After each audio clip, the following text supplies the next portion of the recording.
नारद जी बहुत अच्छे महात्मा हैं। नारद का अर्थ जानते हैं? नारद, जिनकी योजना कभी रद्द नहीं होती, फेल नहीं होती, ऐसे नारद। जिसको जो उपदेश करते हैं ना, वैसा वो बन ही जाता है। और नारद जी जिसका घर बस रहा हो उसका उजाड़ देते हैं, और जिसका घर उजड़ रहा हो उसका घर बसा देते हैं। दोनों का। नारद जी भगवान नारायण के मन है। नारद जी कोई ऐसे वैसे महात्मा नहीं है, भगवान का मन नारद जी है। भगवान के मन में जो आता है वो नारद जी के माध्यम से कर देते हैं। और चित्रलेखा ने जब अनिरुद्ध का हरण कर लिया तो ऊपर से एक फूल की माला डाल दी, अनिरुद्ध को लेके चली गई। वो फूल की माला नारद जी और सुदर्शन के बीच में आके गिरी। नारद जी बोले बस चित्रलेखा, सत्संग का समय समाप्त हो गया। बोले महाराज, और सुदर्शन से कहा, सुदर्शन अब हमारे आपका जो सत्संग चल रहा था ना उसका समय समाप्त हो गया। बोले महाराज ये माला कहाँ से गिरी है? बोले हमारे सत्संग से प्रसन्न होके देवता फूल बरसा रहे हैं। सुदर्शन को पता ही नहीं चला कि कौन सा खेल कर गए नारद जी। अनिरुद्ध को लेके चित्रलेखा पहुंची उषा के पास, उषा को प्रदान किया। उषा आज बहुत प्रसन्न है, आनंद पूर्वक रहने लगे। और यहाँ द्वारिका में महाराज कृष्ण के पौत्र का हरण हो गया। सब द्वारिका में जितने भी कृष्ण पत्नियां थीं सब रोने लगी। एक दिन की बात है,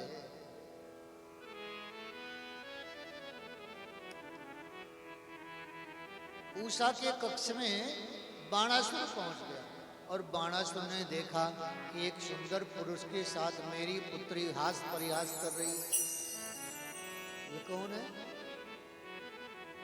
और बाणासुर ने अनिरुद्ध को पकड़ करके बांध करके कारागार में डाल दिया। अब अनिरुद्ध संकट में आ गए।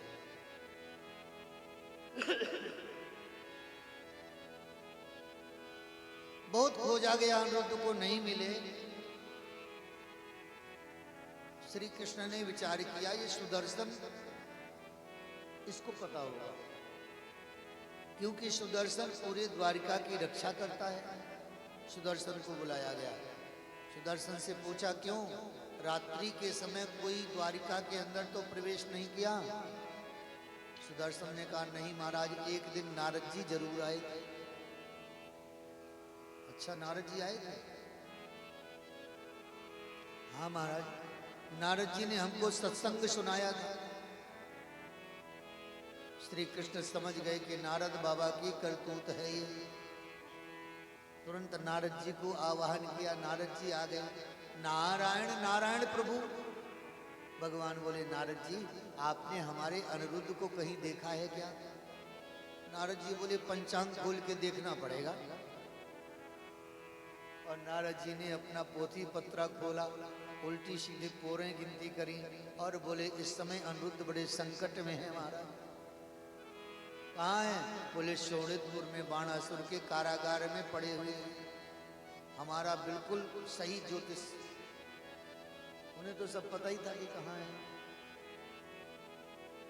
अब तो श्री कृष्ण ने एक अक्षौणी सेना तैयार करी, बाणासुर पर चढ़ाई कर दी, शोणितपुर पर। और बाणासुर की शोणितपुर नगरी की रक्षा भगवान शंकर करते हैं। बाणासुर की 1000 भुजाएं हैं। 1000 भुजाओं से बाणासुर संगीत बजाता है। बहुत संगीत में प्रवीण है बाणासुर, वाद्य कला में इतना प्रवीण है। 1000 हाथों से जब साज बाज बजाता है भगवान शिव प्रसन्न होकर के नृत्य करने लगते हैं। आज भगवान शिव जी ने दिव्य नृत्य किया। बाणासुर ने बड़े उदारता के साथ वाद्य बजाए। भगवान शिव ने कहा, बाणासुर वरदान मांगो, क्या चाहिए? बाणासुर ने कहा, मेरी नगरी की रक्षा करते रहिए बस। तब से भगवान शंकर त्रिशूल लेकर के बाणासुर की नगरी की रक्षा करते थे। आज भगवान कृष्ण एक अक्षौणी सेना लेकर के बाणासुर के ऊपर चढ़ाई कर दिए। तो बाणासुर से भगवान शंकर ने कहा, तुम नहीं, पहले हम लड़ेंगे। और श्री कृष्ण में, भगवान शंकर में घमासान युद्ध हो गया। भगवान यहां से सुंदर सुंदर नारायणास्त्र का संधान करते, वहां से भगवान शिव पाशुपतास्त्र ऐसे ऐसे बाणों का संधान करते। युद्ध छिड़ गया। ना तो भगवान शंकर हारे, ना भगवान कृष्ण हारे। श्री कृष्ण ने विचार किया, बाबा ऐसे हारने वाला नहीं है। मोहित्वा तु गिरिशं जृंभणास्त्रेण जृंभितं बाणस्य प्रतनाम शौर्य जघानासिगदे सुभी। भगवान कृष्ण ने भगवान शिव जी के ऊपर जरम्भास्त्र का संधान किया और वह महामाया से युक्त जरम्भास्त्र भगवान शंकर को लगा और भगवान शंकर को जमाइयां आने लगी। और संग्राम भूमि में ही भगवान शंकर जी पैर फैला करके लेट गए, सो गए। जब सो गए भगवान शंकर, फिर बाणासुर लड़ने आया और भगवान कृष्ण ने बाणासुर की 996 भुजाएं काट के फेंक दी। केवल 4 भुजाएं बची। भगवान शंकर जी की नींद भंग हुई और उठ करके देखा कि हमारे चेला के तो सारे हाथ कट गए। भगवान शंकर ने रोक दिया युद्ध। बाणासुर से कहा, साष्टांग दंडवत प्रणाम कर भगवान कृष्ण को, नहीं तो तेरा जीवन ही समाप्त कर देंगे। और भगवान कृष्ण को प्रणाम किया। बाणासुर ने अपनी पुत्री उषा का धूमधाम से विवाह अनिरुद्ध के साथ किया और श्री श्याम सुंदर अपने पौत्र और पौत्र वधू को लेकर के द्वारिका में आ गए। इस प्रकार से भगवान ने जितने भी अधर्म से युक्त राजा थे सबका संहार किया है।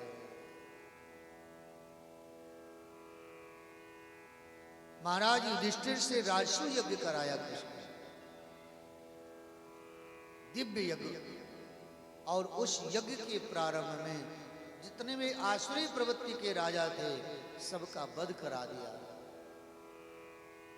भीम के द्वारा जरासंध का वध कराया और जरासंध के कारागार में बंद राजागणों को जीवन मुक्त किया कृष्ण ने।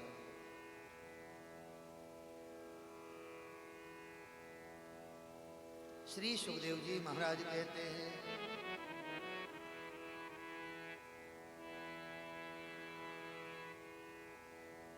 जब राजसु यज्ञ का शुभारंभ होना था उस समय सभी राजाओं की सभा उपस्थित की गई, लगाई गई और उस सभा में एक प्रस्ताव रखा गया कि सबसे अग्र पूजा किसकी करनी चाहिए।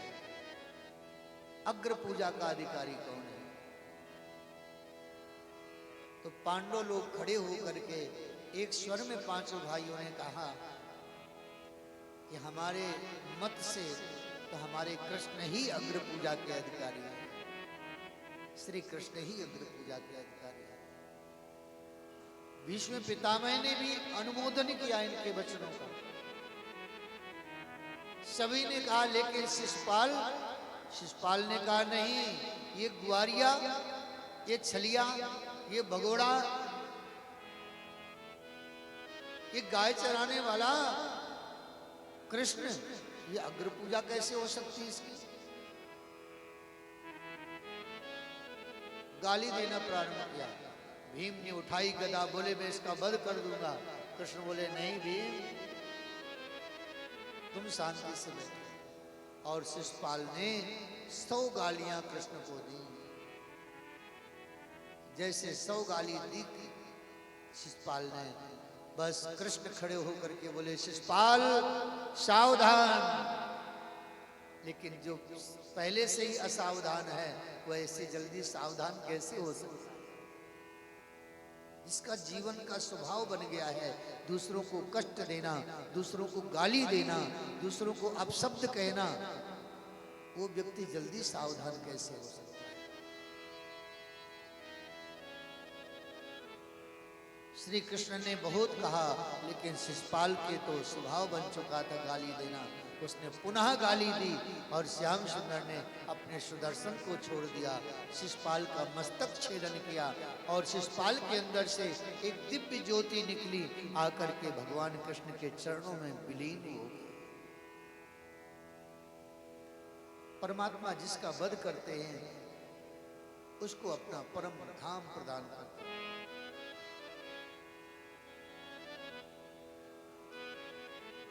दंत वक्त्र विदुरथ को भी भगवान कृष्ण ने जीवन मुक्त किया है।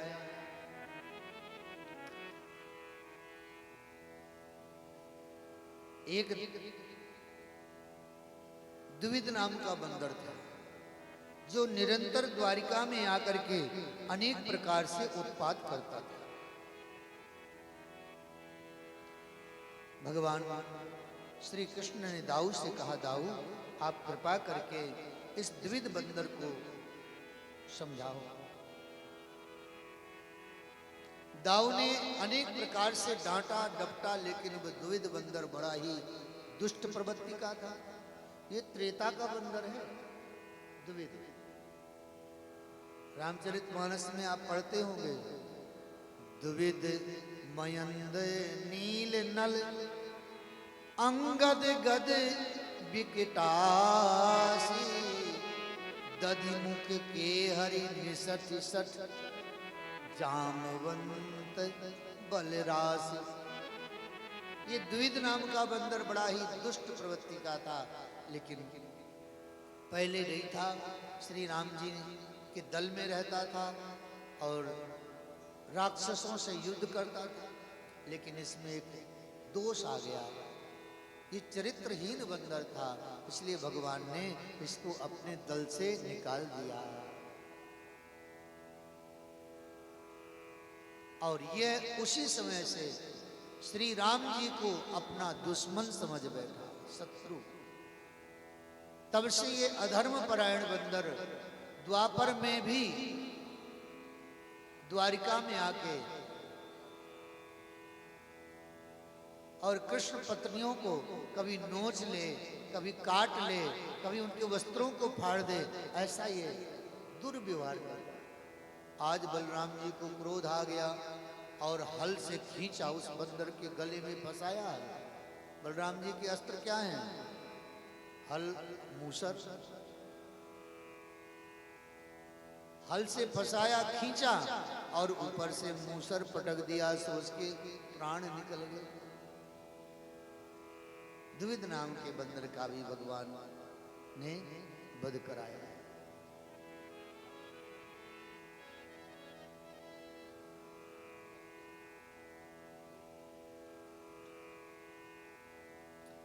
भगवान कृष्ण के एक मित्र थे, नाम क्या था? सुदामा। बोले सुदामा जी महाराज की। सवाज्ञया तस्य गुणान् गृणीते करौ च तत्कर्म करौ मनश्च अस्मरेत् वसन्तं स्थिरजङ्गमेषु शृणोत् तत्पुण्य कथा सकर्ण। कहते हैं वह वाणी वास्तविक में धन्य है जिस वाणी के द्वारा भगवान की कथा कही जाती है या भगवान के नाम का संकीर्तन किया जाता है, वह वाणी धन्य है।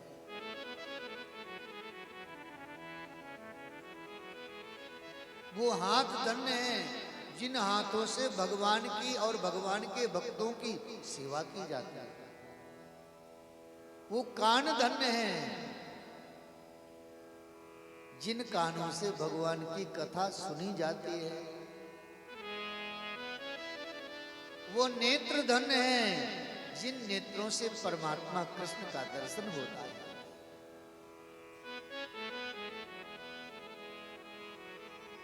नहीं तो व्यर्थ में है। रामचरितमानस में एक प्रसंग आता है। महाराज दशरथ जी कैकेयी के भवन में गए हैं और कैकेयी से कहते हैं, जब कैकेयी को देखा कि कोप भवन में है, तो महाराज दशरथ जी कैकेयी को मनाते हैं। कहते सुमुखी सुलोचनी पिक बचनी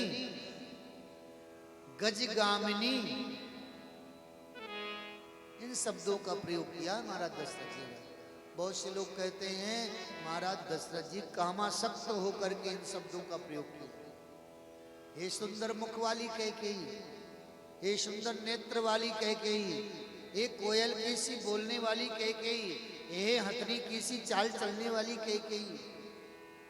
ऐसा कहते हैं ना बहुत से लोग कि महाराज काम से प्रेरित होकर के महाराज दशरथ जी ने इन शब्दों का उच्चारण किया है, लेकिन ऐसा नहीं है। इन शब्दों का रहस्य है, महाराज दशरथ जी धर्मात्मा हैं। महाराज दशरथ जी इतने बड़े धर्मात्मा पुण्यात्मा हैं कि अरध सिंहासन सुरपति देवराज इंद्र, जब महाराज दशरथ जी अपने धर्म और पुण्य के बल से स्वर्ग जाते थे, तो इंद्र अपना आधा सिंहासन बैठने को महाराज दशरथ जी को देता था, बगल में बैठाता था इंद्र। इतने धर्मात्मा थे महाराज दशरथ जी। और ऐसे धर्मात्मा दशरथ जी के मुख से क्या कामासक्त वचन निकल सकते हैं? नहीं निकल सकते। तो इन शब्दों का आशय क्या है? महाराज दशरथ जी ने कैकेयी को ये शब्द क्यों कहे? सुमुखी कैकेयी जब राम लला को गोद में लेती थी ना और मुख से चुम्बन करती थी राम जी को, जैसे माताएं नहीं है लाला को चुम्बन करती, ऐसे कैकेयी भी इतना प्यार करती थी राम जी को कि अपने मुख से चुम्बन राम जी का करते थे। इसलिए महाराज दशरथ जी कहते हैं कैकेयी तेरा मुख कितना सुंदर है, सुमुखी।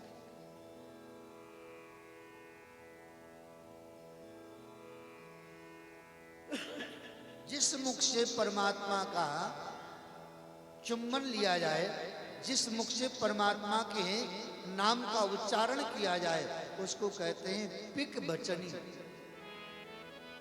वही वाणी शुद्ध है, वही मुख पवित्र है जिस मुख से परमात्मा का नाम लिया। सुलोचनी वही नेत्र वास्तविक में सुंदर नेत्र हैं जिन नेत्रों से राम लला का दर्शन किया जाए। कैकेयी राम जी को इतना प्यार करती थी कि कैकेयी के नेत्र सदैव राम जी का दर्शन करने के लिए लालायित रहते। कहीं अगर थोड़ा देर को राम जी कैकेयी की नजरों से ओझल हो जाएं, तो कैकेयी तड़प जाती थी, देखने के लिए लालायित हो जाती थी। जिनके नेत्र सदैव भगवान का दर्शन करने के लिए लालायित रहते हैं, वो नेत्र ही सुंदर है। जो संसार के विषयों का दर्शन करते हैं उन्हें सुंदर नहीं कहा गया है, उन्हें सुंदर नहीं कहा गया। गजगामिनी कैकेयी जब राम जी को गोद में लेती थी ना और जब चलती थी, ऐसे मस्ती से चलती थी कैकेयी जैसे संसार का पूरा धन कैकेयी को प्राप्त हो गया। ऐसे मस्ती की चाल में चलती थी। इसलिए महाराज दशरथ जी कहते हैं कैकेयी तू जब राम जी को लेकर के चलते है ना, तो गजगामिनी हथनी की सी चाल चलती है, तू इतनी मतवाली चाल चलती। इसलिए महाराज यहाँ श्री सुदामा जी के लिए शब्दों का प्रयोग किया गया है। सवाग यदा तस्य गुणान गृणीते, वही वाणी वास्तविक में वाणी है जो भगवान की कथा का गान करती है। वो कान वास्तविक में कान हैं जिन कानों से भगवान की कथा सुनी जाती है। वो नेत्र वास्तविक में नेत्र हैं जिन नेत्रों से परमात्मा का दर्शन किया जाता है।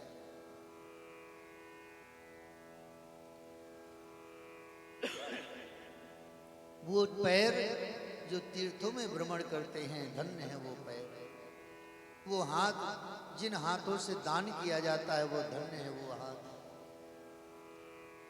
वो धन भी धन्य है जिस धन का दान किया जाता है। और सुदामा जी ऐसे ही महापुरुष हैं। इसलिए श्री सुखदेव जी महाराज जी ने सुदामा जी के लिए कैसे कैसे शब्दों का विशेषण लगाया है। कृष्णस्यासीत सखा कश्चित ब्राह्मणो ब्रह्म वित्तमहा विरक्त इंद्रियार्थेषु प्रशांतात्मा जितेंद्रिया। सुदामा जी कैसे हैं? कृष्णस्यासीत सखा, भगवान कृष्ण के बड़े प्रिय सखा है।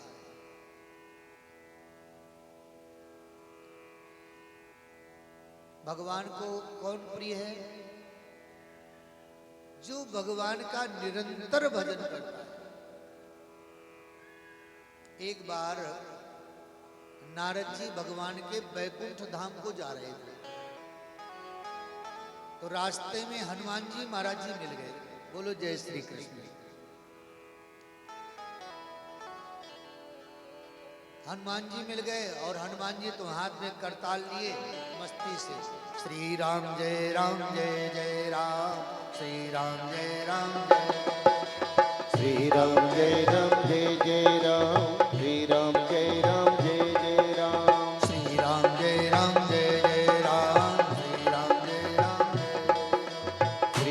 श्री राम जय जय राम, श्री राम जय जय राम, श्री राम जय जय राम, श्री राम जय जय राम, श्री राम जय जय राम, श्री राम जय जय राम,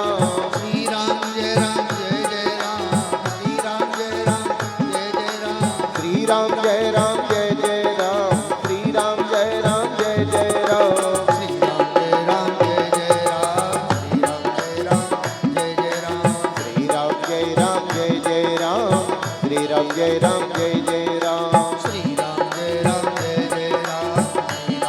राम, श्री राम जय जय राम, श्री राम जय जय राम, श्री राम जय जय राम। हनुमान जी महाराज जी नाम संकीर्तन कर रहे थे। नारद जी महाराज आए और नारद जी महाराज जी ने हनुमान जी को देखा, हनुमान जी ने नारद जी को देखा तो नारद जी को प्रणाम किया। हनुमान जी ने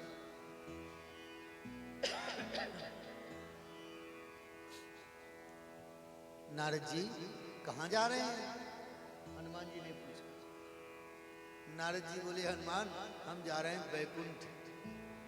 अच्छा महाराज, तो प्रभु को मेरा दंडवत प्रणाम कहिए। ठीक है। और महाराज एक काम करिएगा, नारद जी से हनुमान जी ने कहा, भगवान के पास भक्तों की नामावली है, उसमें देख लीजिएगा हमारा भी कहीं नाम है कि नहीं, कि हम वैसे ही हैं दिन रात लगे पड़े हैं। नारद जी बोले अरे हनुमान तुम्हारे जैसे तो बहुत है, भगवान के यहाँ इतना जल्दी नाम नहीं डायरी में आता। नहीं नहीं महाराज, थोड़ा देख लीजिएगा हमारा नाम पहुंचा कि नहीं पहुंचा वहां।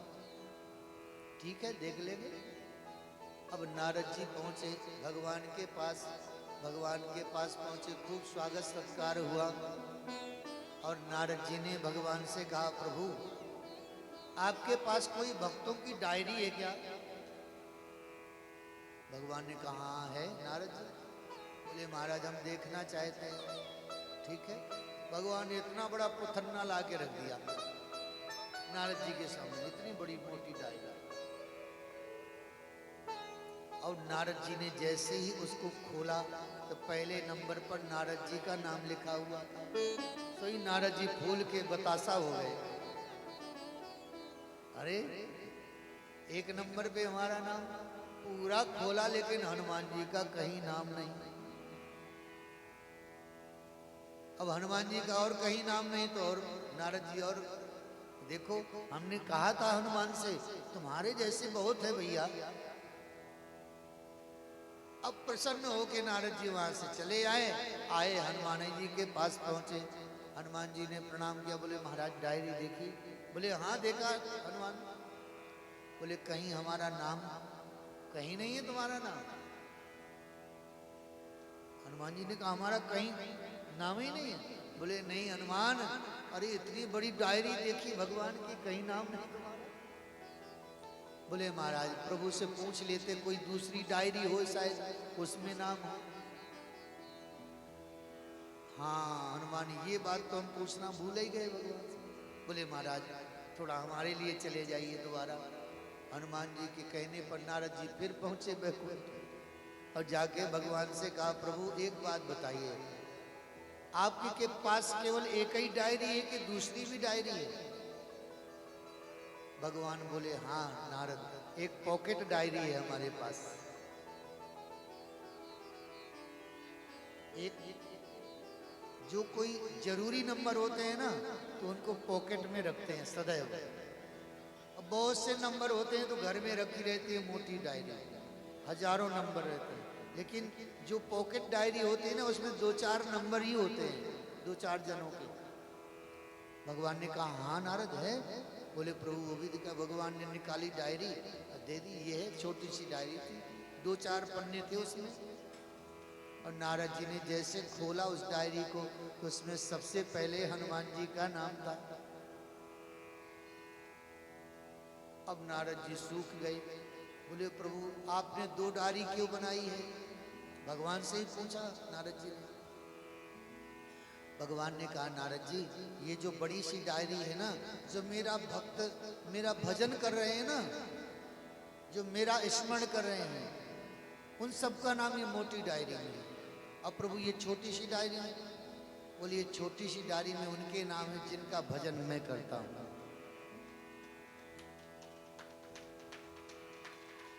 जिनका मैं भजन निरंतर करता हूं उनके नाम इसमें है। हनुमान का नाम, भरत का नाम, ध्रुव का नाम, प्रहलाद का नाम, ऐसे भक्तों का नाम, इनका नाम मैं स्वयं जपता हूं। इसलिए बाबा तुलसीदास जी महाराज जी कहते हैं कि भरत सरेस को राम सने, भरत सरेस को राम सने, भरत सरेस को राम सने, भरत सरेस को राम सने, जग जप राम राम जप जे, ओ जग जप राम राम जप जे, जग जप राम राम जप जे, जग जप राम राम जप जे। बताओ भरत के जैसा स्नेही कौन हो सकता है? हनुमान के जैसा स्नेही कौन हो सकता है?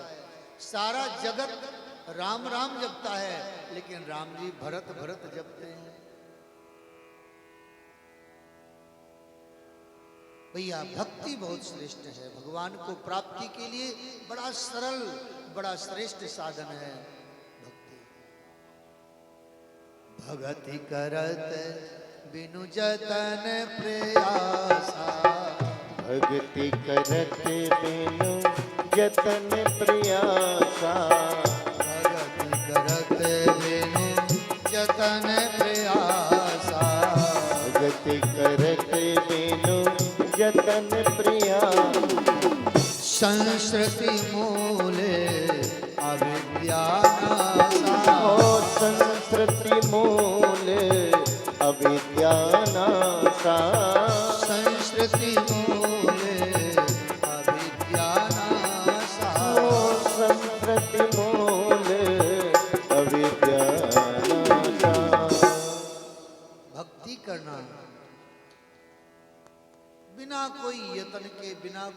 परिश्रम के केवल भक्ति कर लो। भक्ति का मतलब है समर्पण। मन को भगने से रोक करके परमात्मा के चरणों में लगा। सबका ममता ताग बटोरी, मम पद मन ही बांध भर डोरी। जहां जहां ममता है, सबसे ममता को हटा करके भगवान के चरणों में अच्छी डोरी भर करके अच्छी रस्सी से बांधो, क्योंकि मन बहुत मत वाला है। आप हाथी को बस में कर सकते हैं, लेकिन मन को बस में नहीं कर सकते।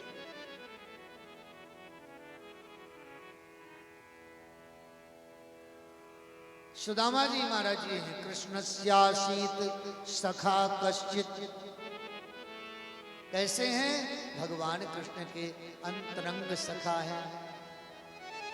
ब्राह्मणो ब्रह्मविद् महा, ये ब्रह्म ज्ञानी है ब्राह्मण। ऐसे वैसे ब्राह्मण नहीं है, जिन्होंने ब्रह्म को जान लिया है, ब्रह्मवेत्ता है सुदामा जी। विरक्त इंद्रियार्थेषु, इंद्रियों के अर्थ से इन्हें वैराग्य है। इंद्रियों का अर्थ क्या है? देखिए, आपको जो कथा सुनाई जा रही है, सरलीकरण करके सुनाया जाए, क्योंकि जैसा श्रोता हो वैसी कथा सुनाई जाए तो समझ में आता है। अब आप लोगों के सामने वेद की बात करना शुरू कर दें, वेद की ऋचाओं की बात करना शुरू कर दें, तो सो जाओगे आप लोग। समझ में आना चाहिए ना, क्योंकि भोले भाले हैं आप। बोलो जय श्री कृष्ण। विरक्त इंद्रियार्थेषु, सुनो, इंद्रियां कौन सी इंद्रिय?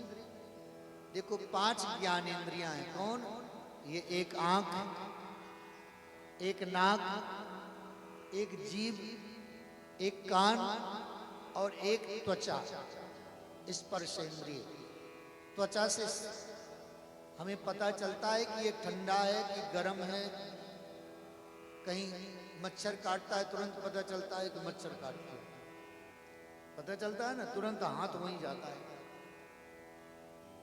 5 ज्ञान इंद्रियां हैं, 5 कर्मेंद्रियां हैं।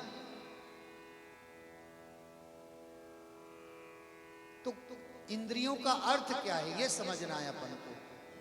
जैसे आंख का अर्थ क्या है? देखना। आंख का अर्थ क्या है? देखना। कान का अर्थ क्या है? सुनना। यही है ना। और जिह्वा का अर्थ क्या है? स्वाद लेना। ये तीखा है, ये मीठा है, ये चिरपटा है, ये बताता है ना जिह्वा। और नाक का अर्थ क्या है? सूंघना। ये दुर्गंध है, ये सुगंध है, इसका ज्ञान कौन कराता है? नाक से होता है। ऐसे ही हमारे शरीर की त्वचा, इस त्वचा से कैसे ज्ञान होता है? आज सर्दी है, शरीर के त्वचा से पता चलता है ना। गर्मी है, कोई गरम गरम छुआ दे तो कैसे चटक जाते हैं। गर्म है ना। हवा चल रही है कि नहीं चल रही, इसका ज्ञान त्वचा से होता है। तो महाराज सुदामा जी जो हैं, इनको इंद्रियों के अर्थ से वैराग्य है। ये सुगंध है कि दुर्गंध है, सुदामा जी को पता नहीं चलता है।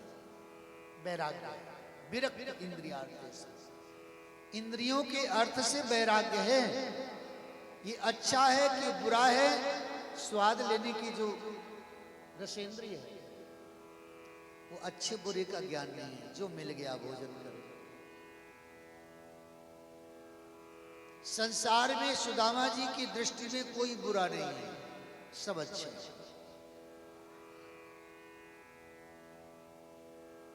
सुदामा जी के लिए और भी विशेषण लगाए हैं। प्रशांत आत्मा, जिसने इंद्रियों पर विजय प्राप्त कर लिया है, वही उसकी आत्मा प्रशांत शांत, उसके मन में कभी उथल पुथल नहीं होता। चाहे गई चिंता मिटी मनुआ बेपरवाह जाको कछु न चाहिए, सोई साहन को साय। जिसकी इच्छाएं समाप्त हो गई, जिसकी इच्छाएं नष्ट हो गई है, मन में कुछ इच्छा नहीं है। मिल जाए तो अच्छी बात, ना मिल जाए तो और अच्छी बात। सुदामा जी का मन शांत है और सुदामा जी को भगवान की कृपा से नाम बहुत प्रिय लगा। रात दिन नाम जपते हैं, नाम जपते हैं। मेरी लगी श्याम संग प्रेम, दुनिया क्या जाने। मेरी लगी श्याम संग प्रीत, दुनिया क्या जाने। मेरी लगी श्याम संग प्रेम, दुनिया क्या जाने। वो मेरी लगी श्याम संग प्रीत, दुनिया क्या जाने। क्या जाने कोई क्या जाने, क्या जाने कोई क्या जाने। क्या जाने कोई क्या जाने। क्या जाने कोई क्या जाने। मुझे मिल गया, मुझे मिल गया, मुझे मिल गया मन का मीत, दुनिया क्या जाने। वो मुझे मिल गया मन का मीत, ये दुनिया क्या जाने। मेरी लगी श्याम संग प्रीत, दुनिया क्या जाने। वो मेरी लगी श्याम संग प्रीत, ये दुनिया क्या जाने।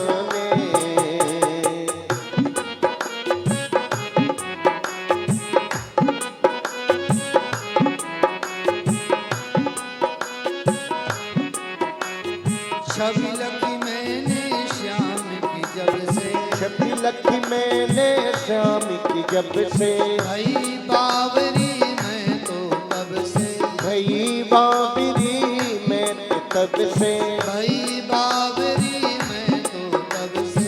भई बाबरी मैं तो तब से। बांधी प्रेम की डोर मोहन से, बांधी प्रेम की डोर मोहन से। नाता तोड़ा मैंने जग से, नाता तोड़ा मैंने जग से। यह कैसी, ये हो यह कैसी, जय हो। यह कैसी पागल प्रेम, दुनिया क्या जाने। ओ ये कैसी पागल प्रीत, ये दुनिया क्या जाने। मेरी लगी श्याम संग प्रेम, दुनिया क्या जाने। ओ मेरी लगी श्याम संग प्रीत, ये दुनिया क्या जाने।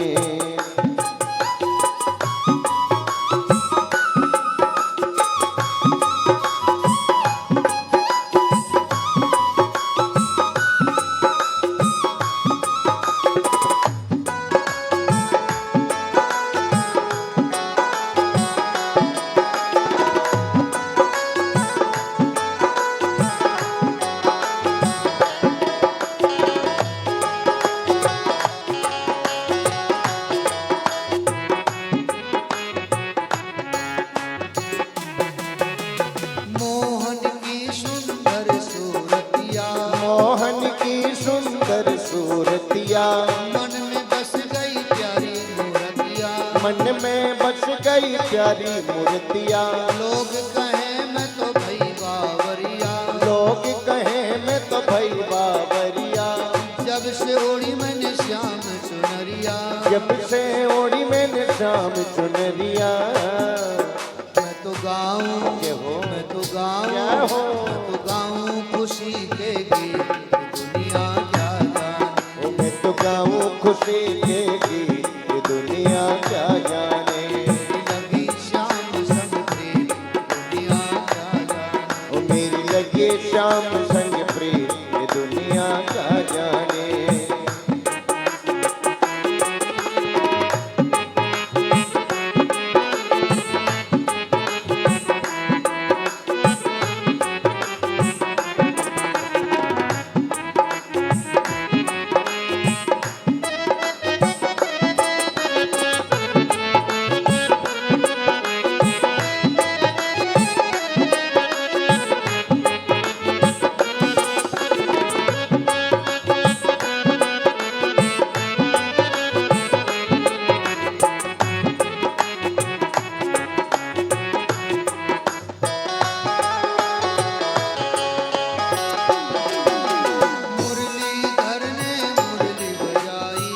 मुरलीधर ने मुरली बजाई, सबने अपनी सुध बिसराई, सबने अपनी सुध बिसराई।